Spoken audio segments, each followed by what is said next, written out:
So welcome everybody. Thank you for joining today's meeting. I will be your host and your presenter today.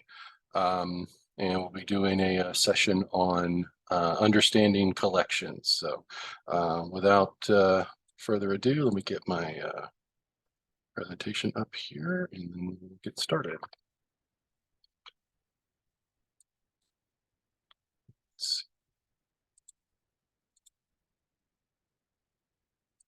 Okay, can everybody see my slides? Yes. Cool. Okay. So as I said, the session here is understanding collections, and there's the advance button. So again, my name is Jason Smith. For those who may or may not know me, I am a double star ranger on Trailhead and a 2-time certified Salesforce developer. I have the Platform Developer 1 and Platform Developer 2 certification. I'm also the Director of Engineering at Accounting Seed. Accounting Seed, I'll give you the 30-second plug for my company. We are a App Exchange partner with Salesforce. We offer a full accounting suite native on the Salesforce platform, everything from invoices directly off an opportunity all the way back through to collecting the money, paying out invoices to vendors on the accounts payable side. In addition to that, we also support inventory movements and tracking of assets and depreciation and all that kind of good stuff, allocations and all of the like. So kind of a one-stop shop for all accounting software native on the Salesforce platform. And lastly, I'm also the Salesforce Developer Group Tampa community group leader. So, oops, what happened there? Okay, so we'll go ahead and jump in here. So what is a collection? When I talk about collections in Apex, what am I talking about? Well, a collection is a group of similar things that can be treated as one thing. So you can think about it kind of like a box. A box itself is a thing, but it can also hold other things. The individual items in that box can be seen and moved around. I can add new items to the box and I can take things out of the box, and I can also treat the box and everything inside it as a single thing. Collections allow us to group things together and act on them as a single item.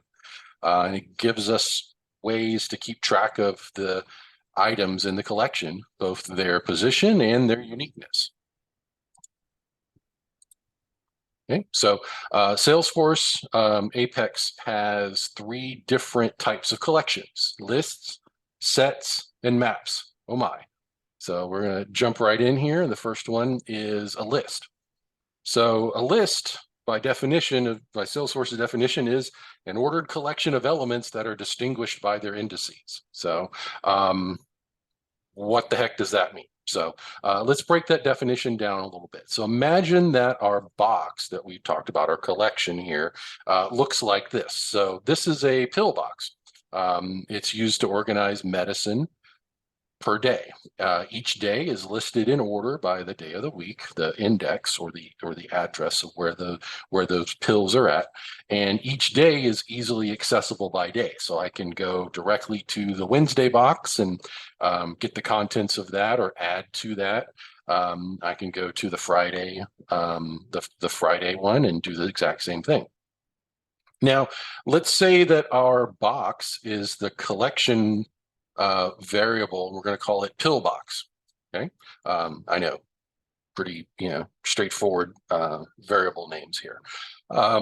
Each pill in that pillbox can be accessed by the index or the address. And in Salesforce, when we're talking about an index for a list, that is a number, not a letter like we have in this case. But the indices, those indexes start at 0. So in this case, if we use our example here, Sunday would be 0, Monday would be 1, Tuesday would be 2, etc., all the way to Saturday, which would be 6. Okay. And in Apex code, we can create a list variable using the following syntax. So list of type string, pillbox equals new list of type string. Okay. Now, this line of code will create what we call an unbound list. Okay. So I'll explain the difference here in a second between an unbound list and a bound list. Our pillbox that we're trying to model here is finite. There's only a max of 7 days. So I can create a bound list by using this syntax. List string pillbox equals new string, and then in square brackets 7. Okay, so a couple things to note here. The data type for our list is list string, but the data type of the items within our list is type string. So basically what this is creating for us is a collection or a list of items that are all the same data type, and that data type is string. Okay, pretty simple. We can make lists out of a lot of different things besides just strings. However, we can have a list of standard data types, so strings, integers, etc. We can also have a list of objects, both Salesforce objects like account or contact or opportunity, or custom objects that we might create ourselves, as well as Apex objects. So if I have a class that I've created and I have an instance of that class, I can have a list of those objects, and I can also do a list of other collections. So I can have a list of lists, for example. It gets really weird, and you can go kind of crazy with it, but you can do a lot of neat stuff with that. Okay. Any questions before I move on to the next section? Nope. Okay.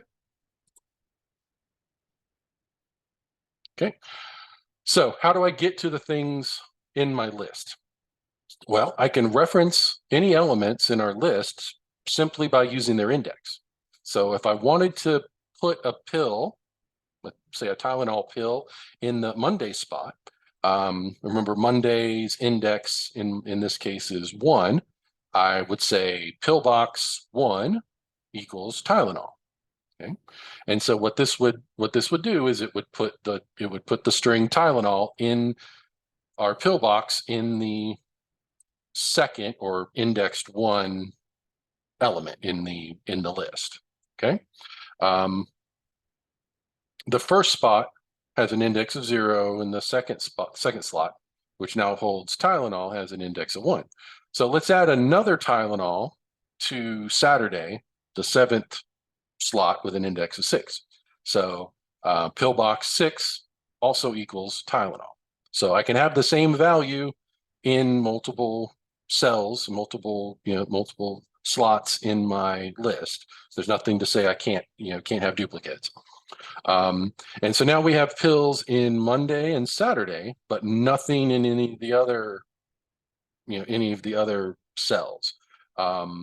What do we think are in the other days? Or do they even exist at all? Null values. Null values. Okay. Everybody else agree with that one? Think that's right? Okay. So you're correct, yes. Because we used a bound list, the cells exist and they have a value of null. So for those of you who don't know what null means, null is the absence of a value. It's not an empty string, it's not a 0, it's literally nothing. It's a placeholder until something is placed there. So had we used a unbound list and I tried to execute this first line, this pillbox 1 equals Tylenol, I would get an error because in an unbound list, until I add a new cell, it doesn't physically exist in the list. Okay, so I'd actually get a list index out of bounds error if I tried to do this without already having created that, a new item at for the list. But because we did a bound one, those 0 through 6 are already there, so I can reference them out as I want to. Okay. So moving to the next section here, how do I add a new element to my list? So I can do pillbox.add, and let's say ibuprofen. Okay, so this will add a new element to the end of my list and set its value to ibuprofen. So in our bound list example that we've been working with, after running this line of code, what element in the list will have the value ibuprofen? I'm tempted to say the 8th item. Okay, does everybody else agree? Anybody else have a different idea? Okay, yep, you're absolutely correct. This will add a new element to the end of my list. So it'll add an 8th element with an index value of 7, and it will set that value to ibuprofen. Now, as you can imagine, if I have a bound list where I want a finite number of cells, using an add is probably not the best idea. But if I have an unbound list, and let's say, for example, I don't know how many elements I need to add. Say I did a query of accounts, and I don't necessarily know how many accounts there are. I just want to add each one in a loop to the list. I could just say, add the next one kind of thing, and it will automatically just fill them up in the order I put them in. Okay, so this is the only way to add a new element to an unbound list. And then once that element has been created by using the add method, I can then reference it by index. Okay, so when I do a bound one, it's basically like I'm doing an add for the total number of cells that I've specified. I can add more later, but it just basically it's a shortcut to say I know how many I need. I'm going to automatically create them, and then I can populate them by their index. Okay. I'm here. Yep. Okay. Yeah. Did I skip one? Yep. Okay. All right. So the next type of collection that we have is called a set. So again, the Salesforce definition of a set is an unordered collection of elements that do not contain any duplicates. So sets are unordered, meaning you cannot access a specific element in the set directly. So what does that mean? Again, a collection is a group of elements, it's a group of things. Same as a list, but this time it's not in any particular order. That means we can't say, give me the 3rd item in the set. Okay. All we know is that they're in there. We don't know where they're at in there. Okay. Another unique thing about sets is each element can only be added to the set once. So in other words, a set ensures that you have no duplicates whatsoever. Okay. Sets can be fed duplicates, but it will just ignore them. So if I had a set and a set of strings and I added a value, let's say Tylenol, and I tried to add it again, it's not going to error. It's just not going to add another element of the same value. Okay. Okay. So I can create a set using the following syntax, and it's very similar to creating an unbound list. In this case, it's set. I made an error on this slide. I just realized I didn't give it a data type. 1 second. So in this case, it would be set string, medicine cabinet equals new set string. So I can change this real quick if that, give me just a second here.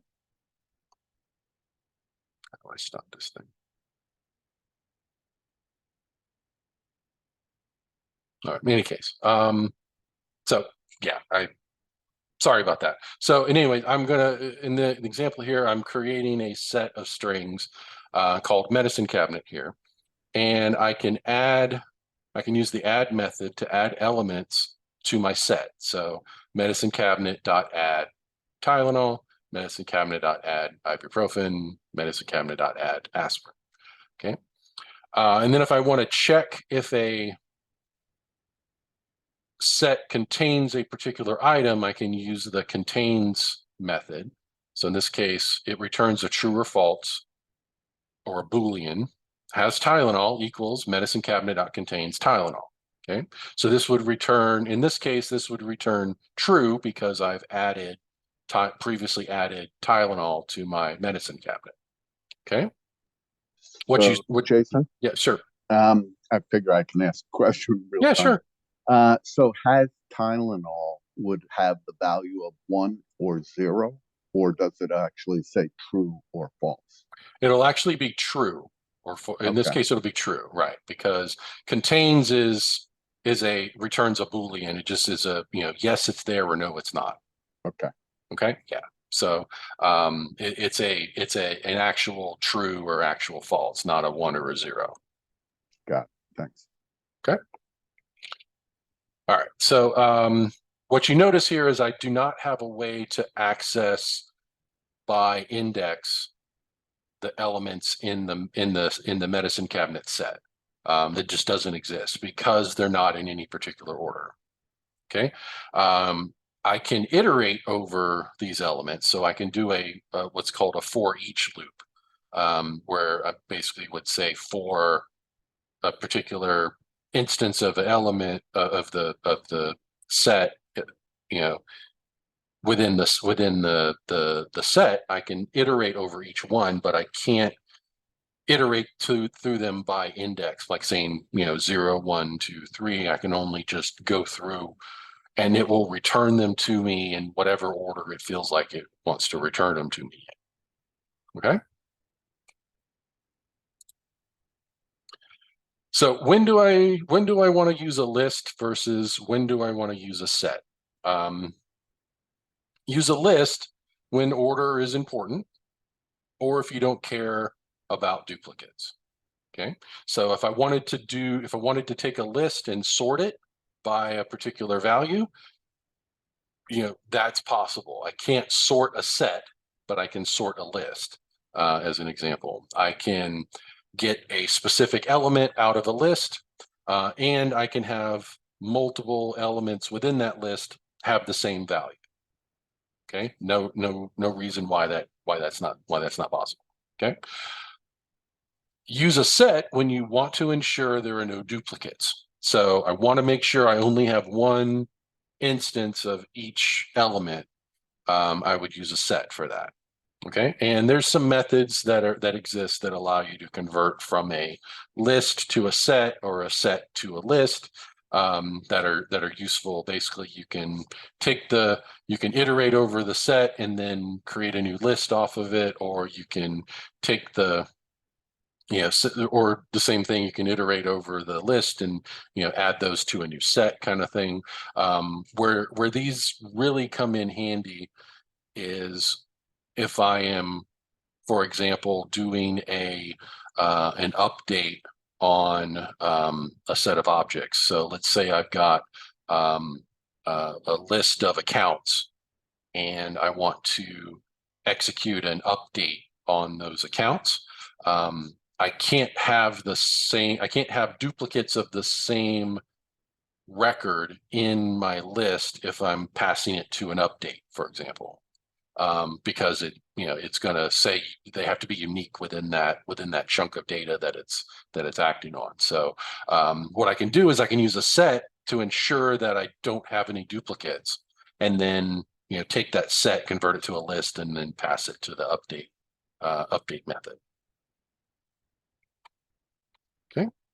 Any questions on lists versus sets before I move on to maps? Because maps are a little weird. I'm good. Okay. All right. So the last one is maps. So a map is a collection of key value pairs where each unique key maps to a single value. So again, what the heck does that mean? So again, a map is a collection of things. Maps are comprised of two values, a key and then the actual value that maps to that key. Key value pairs, like I said, consist of a key, and that key has to be unique and a value that maps to that key. Each key can only have one value, so I can't have duplicate keys in my map. So I can't have two elements in my map that have the same key value. So I couldn't have, 1 and 1, for example. It would have to be, if I'm doing, integers for my keys, that has to be 1, 2, 3, 4, 7, 28, whatever. Maps are unordered, like sets. I can't iterate through the list of elements in the map, but there are some tricks I can do that allow me to get the list of get a list of the keys, or get a list of the values, that kind of thing. But the map itself, I can't say give me the third element in the map kind of thing, because that doesn't make any sense. So to create a map, I have to specify the data type for the key and the value. So map string. So my key is the first one, and it's a data type string, and my value is also a data type string in this case. They don't have to be the same. They could be a number and a string. It could be an ID and a Salesforce object. It could be, whatever you want. Okay. So in this case, my map, I'm gonna create a mapping here of pills to what they look like to make it very easy to identify a pill by name to see what the description of the pill is. So I've got my map here called pill description, and I'm creating a new instance of that, and then I'm going to add a new key and value pair to the map. I'm going to use the put method, not the add method, but the put method, and it's called a put because I'm putting a key and value pair into the map as opposed to just adding a single element. So this is one of those like tricky questions that they always get you on a certification exam is, when I'm adding something to a map, do I use add or do I use put? Well, I use put because I'm putting a key and value pair, put pair together versus adding a single value to a list or a set. Okay. So in this case, I'm putting three key value pairs. First one is Tylenol, and it's capsule shaped white, and it has a L484 imprint on it. Second one is ibuprofen, and it's capsule shaped, but it's green and has Advil imprinted on it. And the third one is aspirin, and it's round and it's white, and it has A1 aspirin imprinted on it. Okay. So now that we put values into the map, how do we get the values back out? Well, we use the get method. Okay. So what this will do, if I say pill description, which is the name of my map, and I do a dot get, and I give it the key, it will return the value back to me. Okay. So in this case, if I say pill description dot get Tylenol, what will be returned in this value variable is capsule shaped white L484 imprint. If I did this for, aspirin, it would be whatever I said the aspirin one was. It was, round white A1 aspirin imprint on it. Okay. A map can have duplicate values, meaning I can have two different keys that have the same value, but each key must be unique. In other words, I can't have two Tylenol keys here. Okay. But I could have two different pills that have the same, that map to the same value. It could be a, Tylenol and a generic, of Tylenol that look the same, have the same, imprints and everything, but are two different, one's the generic name and one's the brand name kind of thing. Okay. Make sense so far? Maps are a little weird. But once you figure them out, they're pretty good. So, Do all the items in a map have to have the same number of attributes? Like you have capsule white and yeah, deltoid. this was just my example. They don't have to. This is basically just a string. Got So it. Okay.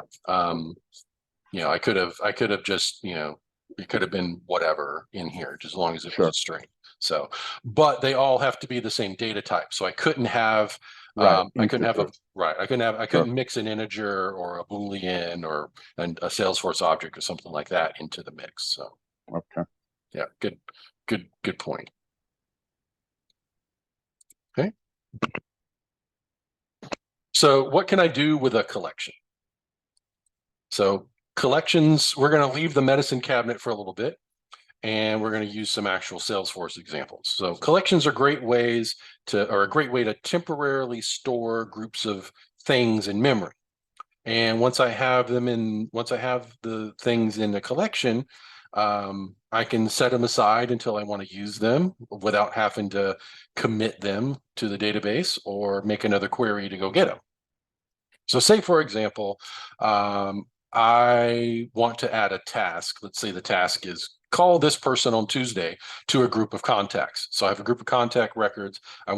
For each contact, I want to add a new task to remind, to remind me to call this person on Tuesday. Okay. So I could go through, open each one of these contacts in Salesforce, create a task for each one by hand, or I could use a set. Okay.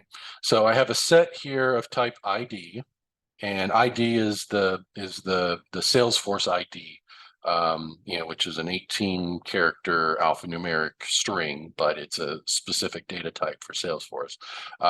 So I have a set of contact IDs, and so I'm looping through my list of contacts, and I'm adding them to my contact IDs set. Okay, so just the ID portion of the contact it goes into my contact IDs set. Okay, now I'm going to create a list of tasks called call contact tasks. And then for each contact ID that I have in my contact IDs, remember, you can iterate over the items in a set, but you can't reference them by index.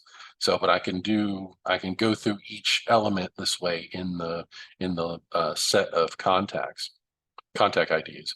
I'm going to create a brand new task, and I'm going to set the subject to call this person on Tuesday, and I'm going to set the who ID, which is the ID of the contact that this task is associated with, to the contact ID that I've that I've pulled out of the set.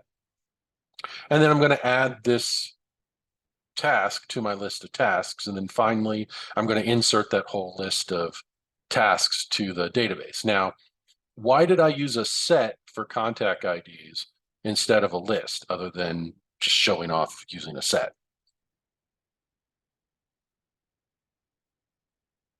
Any ideas why I used a set instead of a list here? Because you don't have the exact number of contacts. You don't know the number of contacts. Yeah, but I could do that with a list as well. What's the difference between remember the slide about lists versus sets? When You do I don't want need to use a set? duplicates. Sorry, say that again? You don't need duplicates, so you do a set. Correct. I wanted to ensure that I don't have any duplicate records. Got it. Okay. So now technically, because I'm querying this from Salesforce, I'm not going to have duplicates.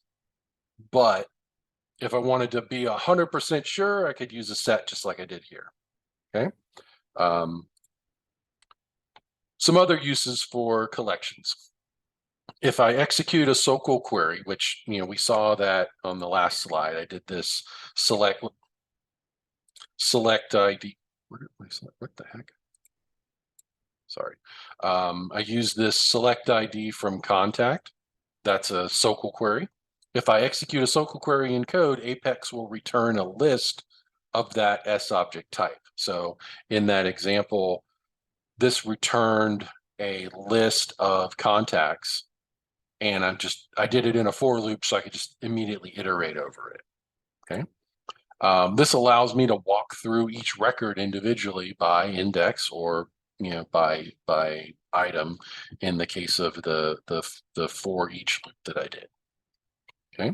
Sets and maps are extremely useful when working with Apex triggers. I could spend an entire session talking about this subject, but for right now, I'm just going to give you one example. So say I get lead data from an external system. So say I'm using like a, HubSpot or some other, tool that is generating leads for me and automatically populating them into my Salesforce org.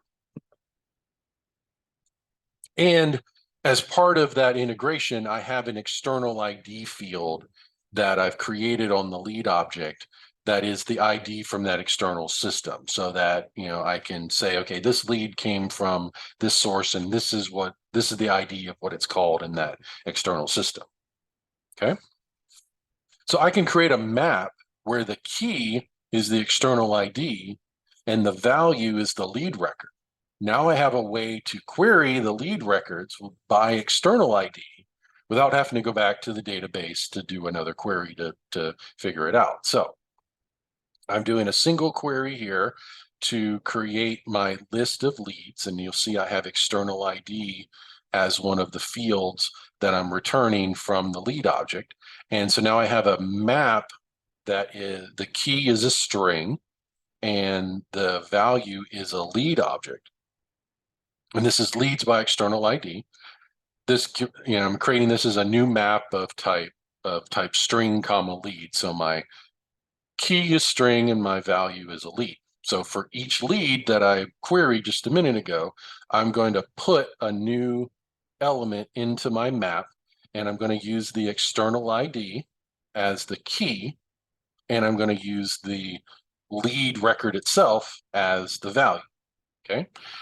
So then after I've done this, let's say I've got a lead that exists with an external ID of 10, I could simply just say leads by external ID dot get key 10. It would give me back that particular lead record.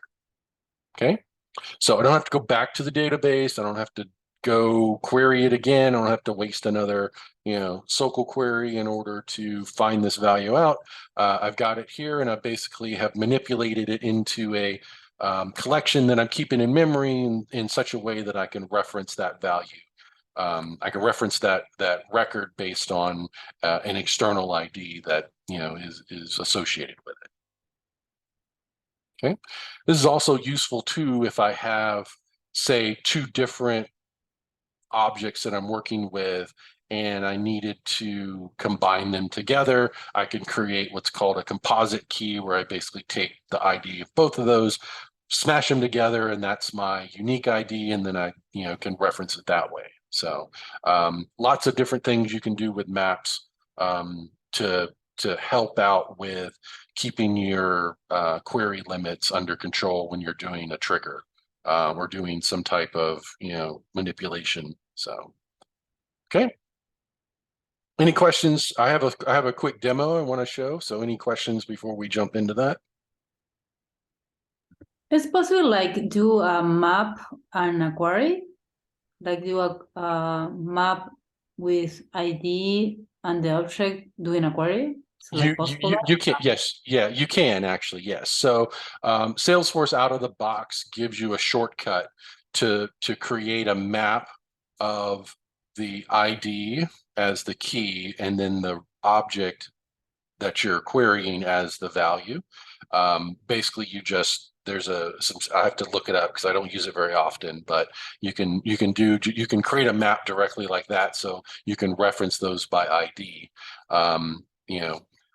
If that's what you need to do. Yeah, you can do that in a single line. It's a little shortcut that Salesforce implemented for us developers, so you don't have to loop through them and create them like this. So the reason I did it this way was my key isn't my ID, it's this external value that I'm using from some other system. So Makes sense. okay. All right, cool. So I have a demo for you of the game Rock, Paper, Scissors. So let me pull that up here real quick. So I wrote some code here that uses maps and lists. And what it does is it allows you to play the game Rock, Paper, Scissors in Salesforce. So it's not too fancy, but it's fairly straightforward. So for those of you that, assume everybody knows rock, paper, scissors, but basically the idea is, you and your opponent each pick one of the three choices, rock, paper, or scissors. And based on your choices, you either win or you lose or you tie if you have the same value. And so, rock smashes scissors, paper covers rock, scissors cut paper. Okay, so let me walk you through this real quick. So I have a public method that's called gameplay, and I pass it in the player's choice, and it's a list, and I'll tell you why I made it a list a little bit. But basically, we pass in the player's choice, either rock, paper, or scissors, and then we have the computer choose a weapon. Okay, so we have a list of rock, paper, and scissors, and then we're going to randomly pick one of those three and return that value. So if I pick rock, then the computer is going to choose either rock, paper, or scissors, and then we're going to evaluate if my choice matches what the computer picked, then it's a tie. Otherwise, we're going to figure out who beat who and how. Okay. So in this case, we have a method called gets beat who, and this will execute a method here to create the mapping of the game pieces and how they respond. So in this case, rock smashes scissors, paper covers rock, scissors cuts paper. And I'll explain why we did this as a list, as a map of string and then a list of strings in a second. Okay. So then we basically the code has this list to select from, and then executes this code to look to see, who beat it, did you beat it and how did they get beat? And it's doing basically a replacement for the values within that, within that string of, scissors, smashes, rock covers, paper cuts. And that's what's actually being returned to the user. You win because, paper cover, because, rock, in my case, if I picked rock, and then I'm pulling up rock's, choice and passing that in. Otherwise, if the computer won, it would do the same thing, but basically, reverse it. So let me show you the actual demo here. And okay, so I did this with a flow, actually with a screen flow. And so I'm passing in rock, paper, or scissors. So I'm going to select rock and then hit the next button. And I win because the computer picked scissors. So I win because rock smashes scissors. Okay. I can go back and run it again and pick a different value. Let's say paper. Okay. Tie. We both chose paper. Okay. So I'm going to do paper again. and we tie it again. So I'm going to switch to scissors, and we both chose scissors.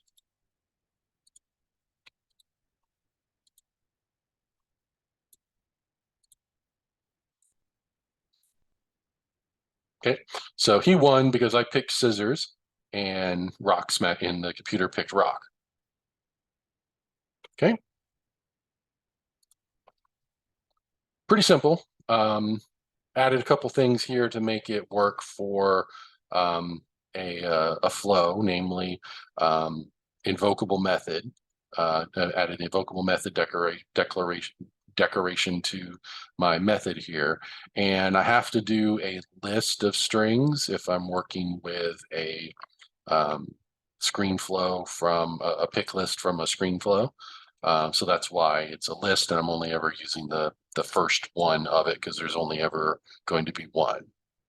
Okay, and always do unit tests. So I have unit tests for covering all those different scenarios. And because I'm using a random number, I made my private methods visible to unit tests so that I could test each specific scenario and not just rely on, random running of it to see if it actually covered all of my code. Okay. So doesn't always have to be working with accounts and contacts. You can do some fun stuff with lists and sets as well, and sets and maps as well. Okay. Super cool. Okay, so let me jump back to my presentation here.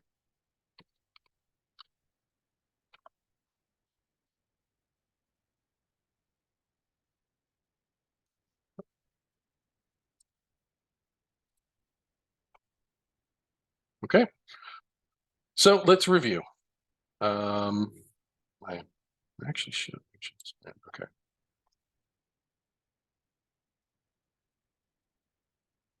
That's weird. Oh, I see what happened. Okay, let's review. So lists are ordered. They allow duplicates, can be accessed by index, and I add items by index or by using the add method. Sets are unordered. There's no duplicates allowed. Access by using the contains method, and I can add items by using the add method.